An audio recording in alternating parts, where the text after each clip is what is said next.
एकनाथ शिंदेंकडून संजय शिरसाट आणि संजय गायकवाड यांची कान उघडणी. तुमच्या वागणुकीमुळे पक्षाची प्रतिमा खालावते, बेशिस्तपणा चालणार नाही, शिंदेंनी कडक शब्दामध्ये सुनावलं. माझा व्हिडिओ मॉर्फ करून बनवला. पैशाच्या बॅगेसंदर्भात संजय राऊतांच्या आरोपानंतर मंत्री संजय शिरसाटांचा दावा. राऊतांना आजच अब्रू नुकसानीची नोटीस पाठवणार.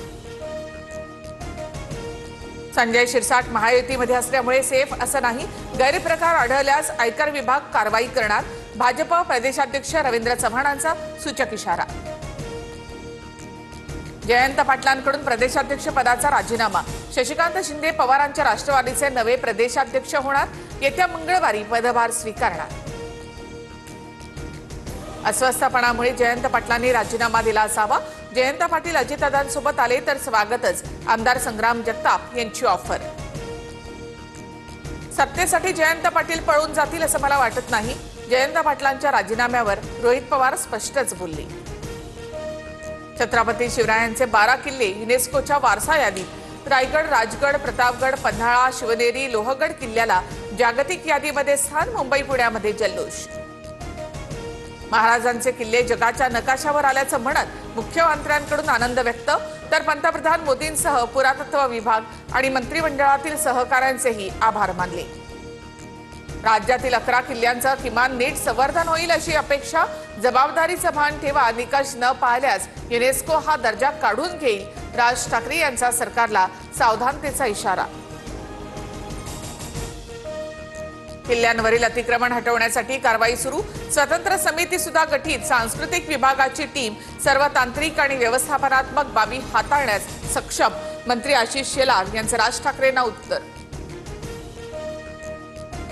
महाराष्ट्र सहकारी बँक घोटाळा प्रकरणात आमदार रोहित पवारांच्या विरोधात ईडीकडून पुरवणी आरोपपत्र दाखल. बारामती अॅग्रो कंपनीच्या माध्यमातून घोटाळा केल्याचा ठपका. न्यायदेवतेवर माझा पूर्ण विश्वास. दूध का दूध, पाणी का पाणी होईलच. विचारांसाठी कितीही संघर्ष करण्याची तयारी. ईडीच्या कारवाईनंतर रोहित पवारांनी सुद्धा दंड थोपटली. मुख्यमंत्री फडणवीसांकडून नवी मुंबई आंतरराष्ट्रीय विमानतळाची पाहणी. 30 सप्टेंबरपर्यंत काम पूर्ण करण्याचं सरकारचं लक्ष. 4 टर्मिनल्स, 2 समांतर धावपट्ट्या आणि वर्षाला 9 कोटी प्रवासी क्षमता ही विमानतळाची वैशिष्ट्ये. खोपोली लोणावळा व्हिसिंग लिंकच्या कामाचा मुख्यमंत्री फडणवीसांसह उपमुख्यमंत्री शिंदेंकडून आढावा.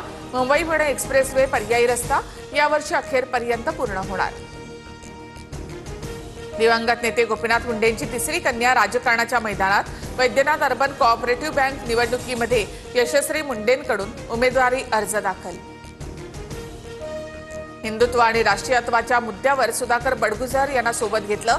भाजपा प्रदेशाध्यक्ष रवींद्र चव्हाणांकडून भूमिका स्पष्ट. तर चुकीचं वर्तन केल्यास कारवाईचा इशारा.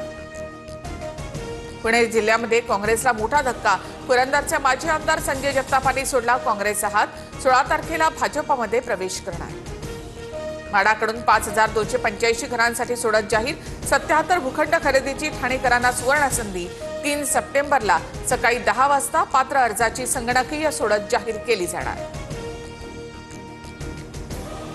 अहमदाबाद विमान दुर्घटनेबाबत एअरक्राफ्ट ॲक्सिडेंट इन्व्हेस्टिगेशन ब्युरोचा अहवाल समोर.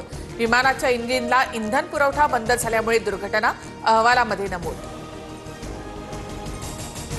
म्यानमारच्या सगाईमध्ये बौद्ध मठावर हवाई हल्ला. 23 जणांचा मृत्यू, 30 जण जखमी. हल्ला कुणी केला हे अद्याप अस्पष्ट.